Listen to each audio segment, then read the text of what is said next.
Estás escuchando la radio de la Escuela Superior de Administración Pública, Radio ESAP.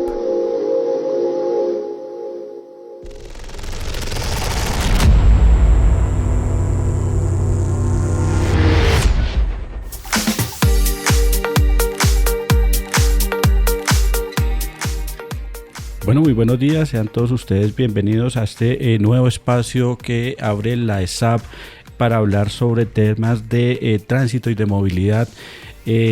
Hoy en cabina contamos con la participación de Nicolás. Nicolás, bienvenido. Hola Hernán, buenos días, gracias por este espacio, pues contento de acompañarlos para hablar de este tema tan crucial como es la seguridad en las calles, en las carreteras y también la seguridad de nosotros como peatones. ¿Usted cómo está? Muchas gracias, Nicolás. Igual también nos acompaña acá en cabina nuestro técnico Santiago Cortés. Santiago, muchísimas gracias por tu ayuda. Listo. Y bien, Nicolás, vamos a dedicar este espacio para llevar a la comunidad de zapista y a todo el público en general los espacios o la norma de tránsito que nos aplica acá en Colombia y que de una u otra forma desconocemos y no aplicamos y nos lleva a las dificultades de movilidad y de tránsito que tenemos hoy en día. ¿Listo? Entonces, para el día de hoy tenemos un programa introductorio en el que vamos a hablar sobre la seguridad vial. Nicolás, para ti, ¿qué es la seguridad vial?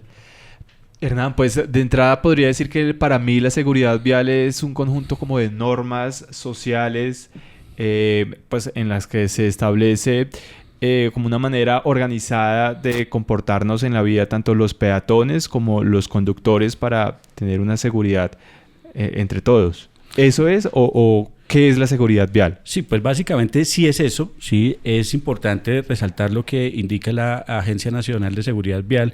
Dice que se entiende la seguridad vial como la seguridad es el conjunto de acciones políticas dirigidas previamente para prevenir, controlar y disminuir el riesgo de muerte o lesiones de las personas en sus desplazamientos. Esto es muy importante, Nicolás, ¿sí? En medios motorizados o no motorizados. ¿Por qué es importante eso? Analicemos primero este párrafo, Nico, porque es importante que las personas que nos escuchan entendemos que las normas de tránsito no son únicamente para conductores de vehículos automotores, ¿sí? La ley, ¿sí?, de tránsito en Colombia no es únicamente para los conductores. Y justamente la seguridad vial busca disminuir los riesgos en las vías públicas, privadas o privadas abiertas al público en términos de accidentalidad, únicamente manejando preventivamente, a la defensiva, ¿sí?, utilizando la norma de tránsito. Entonces, políticas, y para entender la política es importante entender la estructura jerárquica normativa en Colombia sobre la norma de tránsito. Entonces, según la pirámide de Kessler, en Colombia, en cuanto a tránsito, pues, ¿cuál es la norma superior en Colombia? ¿Cuál es nuestra norma superior? La norma de normas, Nicolás. La Constitución. La Constitución Política de Colombia. O sea, por encima de ella no hay ninguna otra. ¿Listo? De ella se desprenden una serie de leyes estatutarias como la que sí. Entonces, en la pirámide de Kessler, sí, la principal norma es la Constitución Política de Colombia, que en nuestro caso fue sancionada y promulgada en 1991. Esta es la norma de normas, sobre todo. Importantísimo porque de allí se desprenden aspectos de tránsito muy, muy interesantes que vamos a tocar mucho más adelante, pero es importante tener esta norma como la máxima, la principal, la Constitución Política de Colombia. Después viene, sí, en esa misma Constitución Política de Colombia se ratifican las tres ramas del poder público. Vamos a hablar de que se ratifica la rama legislativa, la ejecutiva y la judicial, y que esa ejecutiva se divide en tres niveles: nivel nacional, nivel territorial y nivel departamental o nivel municipal. ¿Listo? Entonces, vamos a ver en los programas subsiguientes o en los temas subsiguientes, vamos a hablar de diferentes tipos de decretos, ¿sí? Pero hay que entender que en ese ámbito, ¿sí?, nivel nacional saca decretos, nivel departamental también saca decretos y nivel municipal también saca decretos. Hernán, entonces con esto podemos entender que estas normas de tránsito pueden aplicar según los territorios. Puede haber una norma de tránsito a nivel nacional, una norma específica a nivel departamental nacional y a nivel municipal pueden haber otras normas más específicas. Complementarias y que no sean contrarias a la ley 769 del 2002, que es la que da origen al Código Nacional de Tránsito. Sí, señor. Ejemplo de una de ellas, ¿sí? Pico y placa. Es un decreto ¿sí? Municipal o departamental o distrital que es complementaria ¿sí? y que regula el tránsito de un territorio específico o de un municipio específico o de una ciudad, ¿sí? Pero que es complementaria. Es una norma porque, como vamos a ver más adelante, los alcaldes también hacen parte de las autoridades de tránsito y pueden, vía decreto, regular el tránsito en sus territorios, en cada uno de sus territorios. Entonces, sí es muy importante esa pregunta, Nicolás, para hacer claridad. Sí, señor. Pero ninguno de ellos puede modificar o dictar normas que sean contrarias a la ley 769. ¿Listo? Que es la norma más general en cuanto a tránsito acá en Colombia. Exactamente. Entonces, como estábamos hablando de esos 3 niveles jerárquicos de la norma, ¿sí? De la pirámide de Kessler, ya decíamos o citábamos que la Constitución es la máxima, ¿listo? Después viene la ley. ¿Sí? La ley tramitada ante el Congreso de la República, cuyo trámite hizo curso por Cámara y Senado y fue sancionada presidencialmente. En este caso, sí, la segunda nivel, allí sería la ley 769 del 2002, ¿sí? Que es la que da origen al Código Nacional de Tránsito, que básicamente está conformada por 4 títulos, 34 capítulos y 170 artículos, que el objetivo principal, Nicolás, de este programa es justamente socializar, porque como vamos a ver más adelante, no es un problema de norma, porque la norma es de desconocimiento de la norma, lo que nos lleva justamente a digamos que caos que tenemos en buena parte del territorio nacional en términos de movilidad y de tránsito por desconocimiento normativo. Hernán, antes de esta ley del 2022, ¿había algún otro tipo de ley que reglamentaba el tránsito y la seguridad vial acá en Colombia? Sí, claro, habían varias, no había una ley única, sino habían decretos o habían modificaciones nacionales o departamentales, pero la Constitución, a partir de la Constitución del 91, sí se crea la necesidad de tener una única ley que regule el tránsito, y allí justamente sale, por eso hablamos de tránsito terrestre, sí, sale la necesidad de crear esta ley 769, sí, y consolidar todos esos factores que teníamos en decretos, en actas, en decretos municipales o departamentales o nacionales, en este caso por los ministerios, unificarla y llevarla a una sola ley estatutaria que regulara los tránsitos de personas y de vehículos en territorio nacional. Sí, ¿listo? Bueno, entonces en este caso, Nicolás, pues hagamos esa parte introductoria. Entonces, en el Código Nacional de Tránsito, o sea, Ley 769 del 2002, en su título primero habla en el primer capítulo, habla no sé si tú lo tienes ahí, Nicolás, nos puedes ayudar. Palabras más, por favor me corriges, sí. Palabras más, palabras menos. En el artículo primero habla del ámbito de aplicación y principio. Dice que las normas del presente código rigen en todo el territorio nacional y regulan la actuación y procedimientos de los peatones, conductores, motociclistas, ciclistas, usuarios, pasajeros, y regulan la actuación y procedimiento de las autoridades de tránsito en las vías públicas. Es importante esta aclaración: vías públicas, vías privadas y vías privadas abiertas al público. Yo sé que en segundo lugar estaban los usuarios. ¿Por qué? Nos vamos a referir acá, vamos a desagregar este primer párrafo, Nicolás, de la ley 769, y vamos a entender a quién le aplica la norma. Entonces, la norma, en este caso, le aplica a estos que son los actores viales. ¿Listo? El código lo cita puntualmente, ya lo decíamos, que son conductores, peatones, empezando por el peatón, peatones, pasajeros, conductores, motociclistas, ciclistas, agentes de tránsito, usuarios. Pero ¿qué es un usuario de una vía? ¿Qué es un usuario? Porque aquí están citados con nombre propio algunos de los actores viales, pero ¿qué podemos tomar como un usuario? ¿Qué se te ocurre a ti, Nico? Pues de momento se me ocurre como la persona que está siendo beneficiada de algún tipo de transporte en específico. No sé si, por ejemplo, acá en Transmilenio, si yo utilizo el Transmilenio, me convierto en usuario de este servicio. Pero, no sé, usted me dirá. Pero como voy en Transmilenio, resulta que estoy pasajero. ¿Listo? Y como soy pasajero, sí estoy citado allí. Entonces no entraría en esa categoría de usuario. ¿Qué se te ocurre que puede ser usuario? O esos que están no nombrados allí en este artículo primero. No, me corcha porque sí, se me venía a la mente este tipo de, si soy beneficiario de algún tipo de transporte me convierto en usuario, pero también soy entonces pasajero. Y también están los peatones. Entonces, Hernán, ¿qué vendrían siendo los usuarios? La señora del carrito de los tintos es un usuario de la vía. La que está ahí vendiendo su tinto directamente en el andén al frente de la Escuela Superior de Administración Pública. Sí, pues yo diría que sí. Sí. O el señor que vende helados, o el que vende el Vive 100, o el que vende la popeta, o el que vende... Ellos son actores viales, son usuarios de la vía, ¿sí? Entonces, usuario es toda persona que accede a una vía, ojo a esto, pública, privada o privada abierta al público, ¿sí? Desde un establecimiento público o desde un establecimiento privado. ¿Listo? Entonces, Listo, todas las entendido. personas que transitan por una vía pública, privada o privada abierta pública son usuarios. Si no están citados como actores específicamente allí en el artículo primero, son usuarios de esta vía. ¿Listo?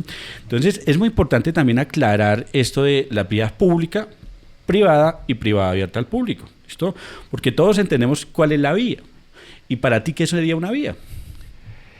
Un espacio habilitado para el tránsito de personas, de carros. Eso Sí, podría ser una vía. Generalmente sí está allí en el imaginario colectivo que la vía es únicamente para uso de personas como peatones o de vehículos. Pues resulta que la vía sí... pues no sé si me puedes ayudar en el artículo siguiente, en el artículo segundo, ¿sí? Del Código Nacional de Tránsito para los que nos escuchan. En el artículo segundo se habla de las definiciones y como si fuera, en ese artículo segundo nos vamos a ubicar como si fuera un diccionario y vamos a buscar el término de vía. ¿Qué dice la vía? Bueno, acá tengo el artículo y ya estoy llegando a la parte, porque bueno, hay un glosario grande que es importante que es muy para importante. todos los interesados. Más adelante lo vamos a desarrollar un poquitico más en este tema. Es importante este glosario. Y acá dice: vía, zona de uso público o privado abierta al público destinada al tránsito de vehículos, personas y animales. Y animales, ¿listo? Entonces, es muy importante entender que la vía, ¿sí? No es únicamente la calzada o el carril, sino que la vía está conformada por diferentes partes, la estructura.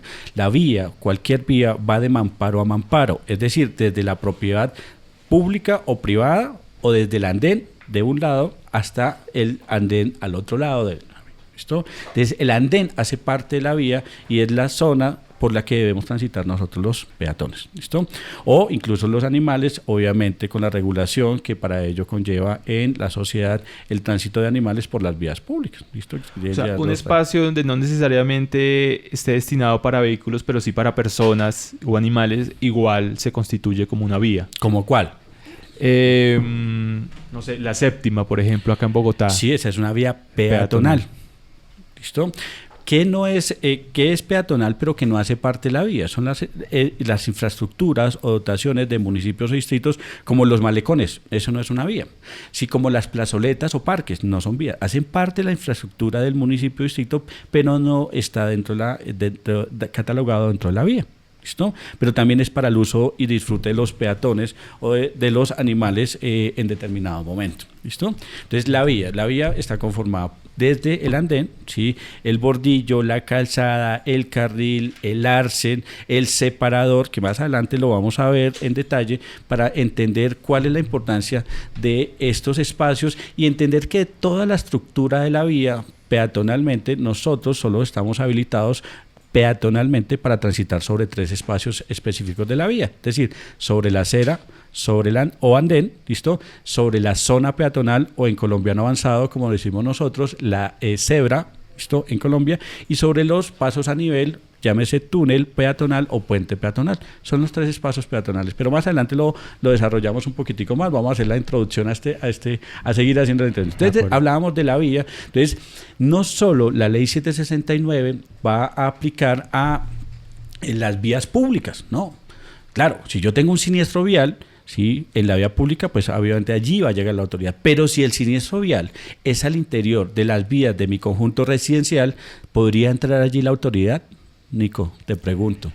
Pues según entiendo, acá tengo a la mano el Código Nacional de Tránsito y Movilidad. Dice que sí, regula tanto vías públicas como privadas. Y privadas abiertas al público. Entonces, si hay un siniestro vial por ley 769, la autoridad de tránsito puede entrar a las vías de mi conjunto residencial a atender ese siniestro vial. En este caso, si involucra lesionados o víctimas, porque si es únicamente de latas, pues ya no se requiere el informe policial. Más adelante vamos a citar la 2251 que eliminó el informe policial. Hernán, además de este ejemplo, por ejemplo, de los conjuntos residenciales, ¿qué otro tipo de vías son privadas y que es importante tenerlas como en cuenta? Claro que sí, Nico. Mira, imagínate que tienes una empresa gigante, Incauca.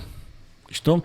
Incauca tiene muchas vías al interior y que ellos para hacer el procesamiento, ¿sí? Desde los ingenios azucareros hasta las plantas, no tienen sus propias vías, su red vial. ¿Listo? Entonces tú como Nicolás dices, no, voy a contratar a Hernán Cuesta, que no tiene licencia de conducción, ¿listo? Para que transite y conduzca uno de mis vehículos dentro de mis vías o dentro de las vías que conforman mi planta. ¿Listo? Pues resulta que no, porque la norma es clara en cuanto a esto, porque la ley 769 aplica a las vías públicas, privadas o privadas abiertas al público, y uno de los requisitos para la obtención o para la manipulación de cualquier vehículo automotor es obtener una licencia de conducción, sea en vía pública, privada o privada abierta pública. Es decir, que si tú quieres contratar un bus, ¿sí? Para llevar de la planta al ingenio los trabajadores, por decir algo, pues tendrías obviamente que esa persona que tú contratas o que vinculas para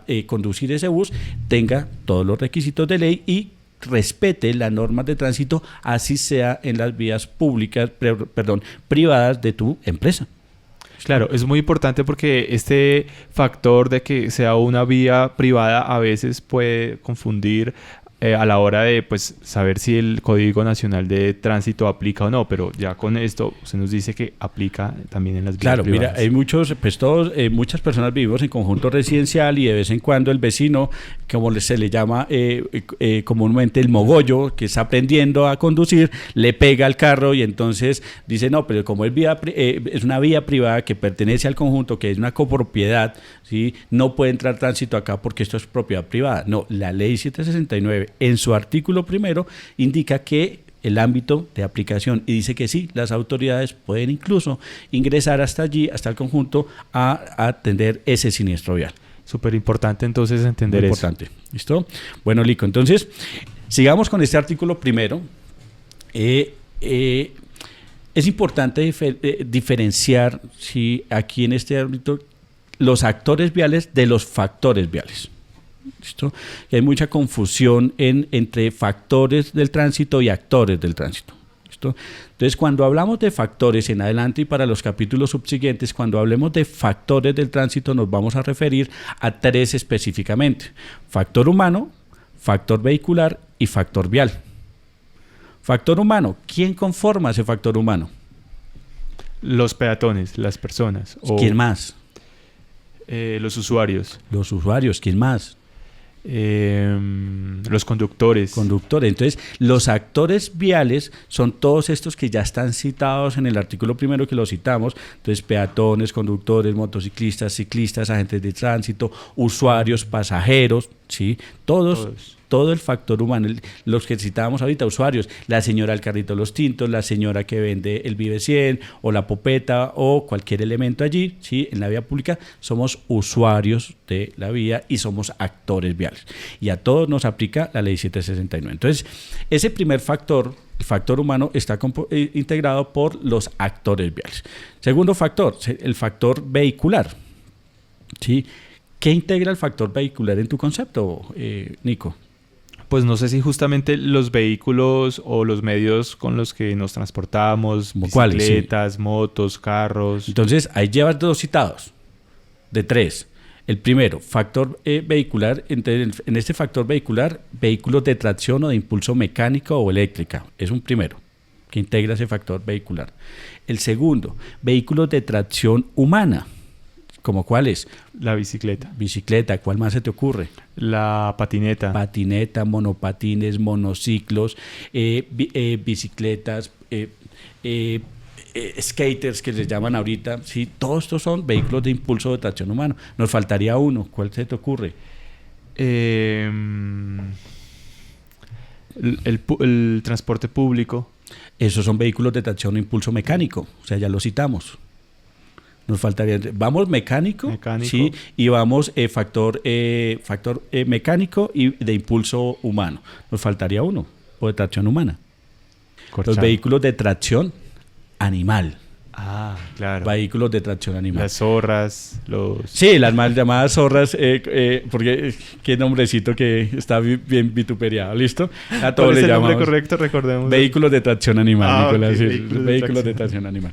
Entonces, muchos dirán, no, pero es que por lo menos acá en Bogotá o en los municipios o ciudades cercanas a Bogotá están prohibidos. Sí, claramente. Hablamos hace un rato que hay normas o decretos de nivel departamental, municipal o distrital que afectan o que pueden regular el tránsito de los diferentes actores viales. En este caso, hay decreto distrital en el caso de Bogotá, o si se quiere, vamos a hablar de Soacha, por decir algo, en Soacha también hay un decreto municipal que restringe el tránsito de estos vehículos. Ojo, no los prohíbe, los restringe al perímetro urbano. ¿Listo? Únicamente, es decir, que usted en el ámbito rural, ¿sí?, de estos municipios o distritos, usted puede encontrarse estos vehículos de tracción animal y tiene que convivir con ellos, bien sea como peatón, como usuario, como ciclista, como motociclista o como conductor de un vehículo automotor. ¿Listo? Entonces, uno diría, no, pues Bogotá es urbana, ¿o no, Nicolás? ¿Es urbana o rural? Es urbana. Pues principalmente urbana. Principalmente urbana. Santiago, ¿usted qué opina? O bueno, también hay zonas... Pero rurales. Mayoritariamente, ¿es urbana o rural? Urbano. Urbana. ¿Tú qué opinas, Santiago? Pues no, resulta que mayoritariamente Bogotá es rural. ¿En serio? ¿Cuál es la localidad más grande de Bogotá? Usme. No. Suba. No. Kennedy. No. Sumapaz. Sí, señor, la localidad 20 de Bogotá es la localidad más grande de Bogotá. ¿Listo? Es tan grande que el Sumapaz colinda con Meta y con el Huila. ¿Sí? Atravesando todo el Sumapaz fácilmente en vehículo, pues usted puede demorarse, dependiendo de la velocidad que lleve el mismo, pues puede demorarse fácilmente 4 a 6 horas atravesando toda la localidad. Atraviesa el páramo más grande del mundo, es divino. Los que no conocen el Sumapaz, hay que conocer el Sumapaz porque es hermoso.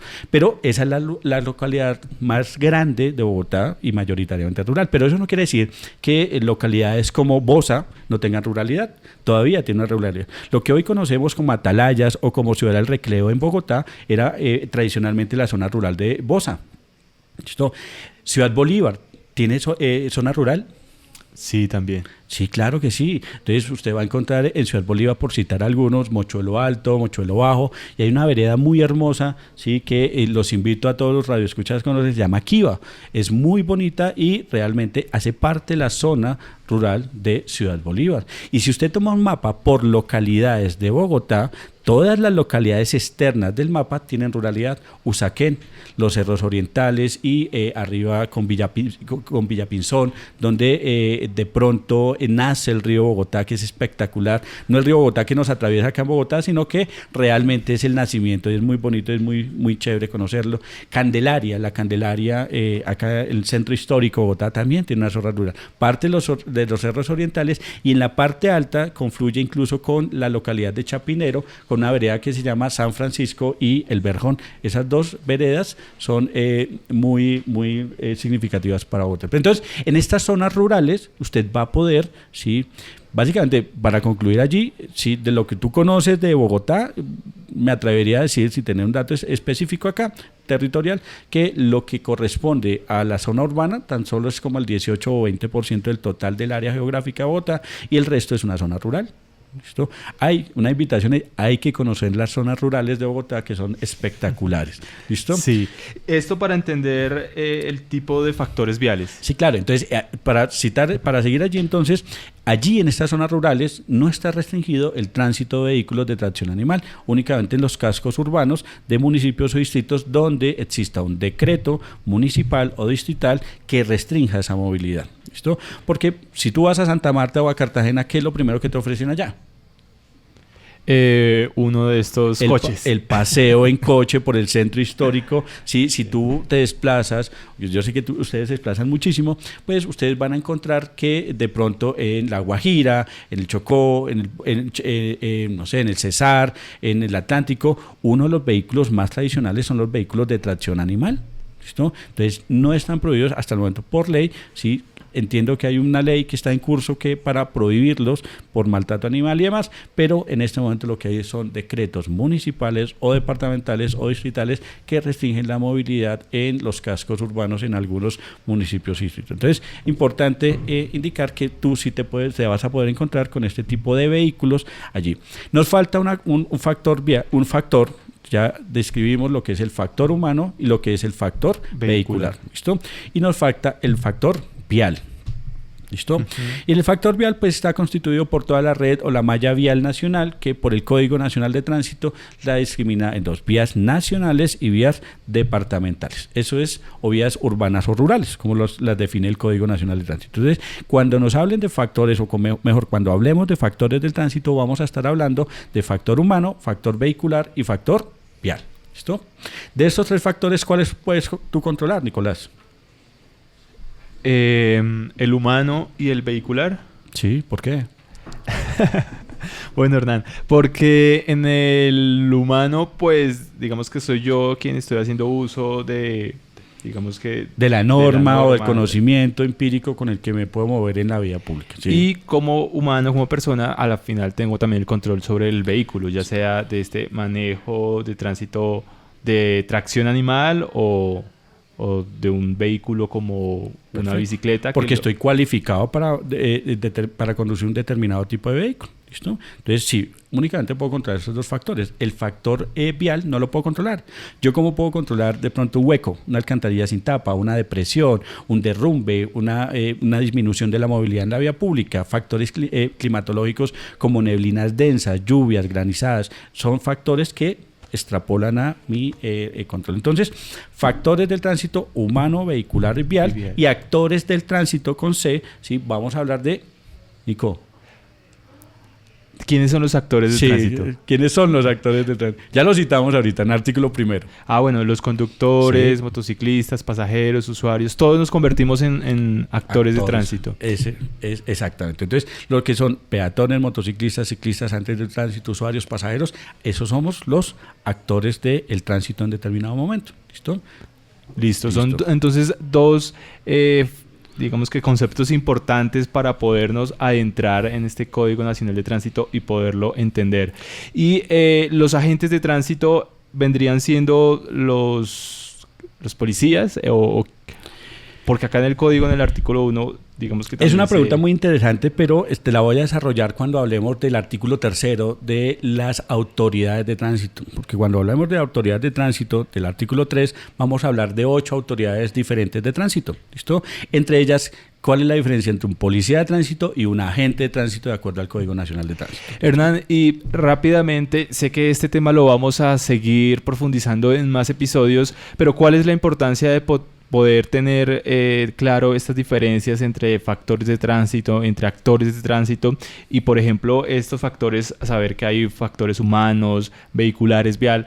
A modo de abrebocas, ¿cuál es la importancia de tener claro esta distinción? Es muy importante por lo siguiente, porque en el artículo 109 del Código Nacional de Tránsito habla de la obligatoriedad de la aplicación de la norma y cita que es obligatoria la aplicación, el uso de la ley es obligatorio para todos los actores del tránsito. ¿Listo? Es decir, que esta ley, la ley 769 del 2002, no es únicamente para conductores de vehículos automotores, sino que le aplica a usted cuando va como peatón o cuando está como ciclista o como agente de tránsito. Yo te lanzo una pregunta, Nicolás, para que entiendas la importancia y entremos en el contexto de la importancia y de por qué el desorden vial que tenemos actualmente en Colombia. ¿Sabes montar bicicleta? Sí, señor. Sí. ¿En dónde tomaste el curso para hacer bicicleta? No, fue de manera como no autónoma. Sí, como aprendimos la mayoría de personas, Con ¿cierto? golpes. Con el golpe en la parte baja del pie, o en colombiano avanzado en la canilla, ¿listo? Con el pedal, y la demora fue obtener el equilibrio, pero ¿y entonces cómo nos comportamos nosotros como ciclistas? ¿Sí?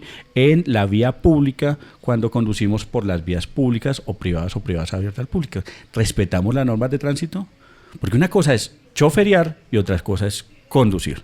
Entonces, choferear, en términos míos, en mis términos, choferear es tener el control de un vehículo, ¿sí? Saberlo manipular, tener destreza, ¿sí? Con este mismo, ¿sí? Y moverme por las vías. Pero conducir es hacer exactamente lo mismo, pero conociendo y aplicando el marco normativo que nos rige, que en este caso es la ley 769 del 2002. Pues muy importante, porque la seguridad vial es responsabilidad de todos, no solo de los conductores, sino también de los usuarios, como usted lo decía, Hernán.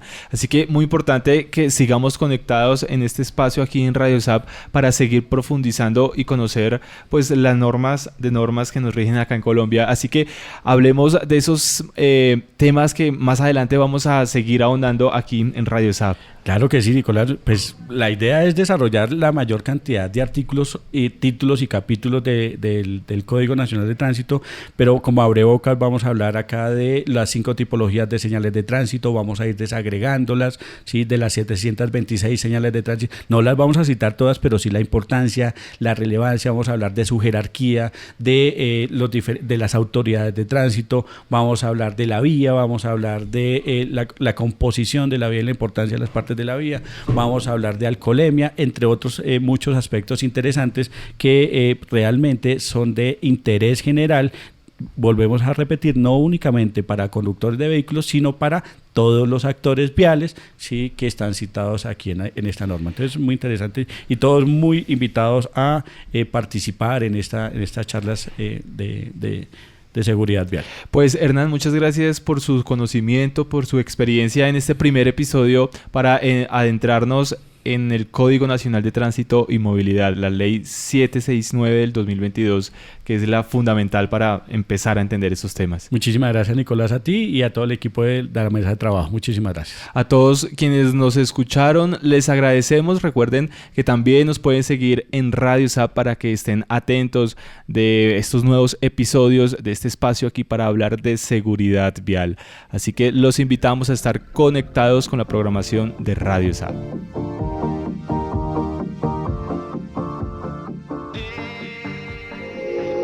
Estás escuchando la radio de la Escuela Superior de Administración Pública, Radio ESAP.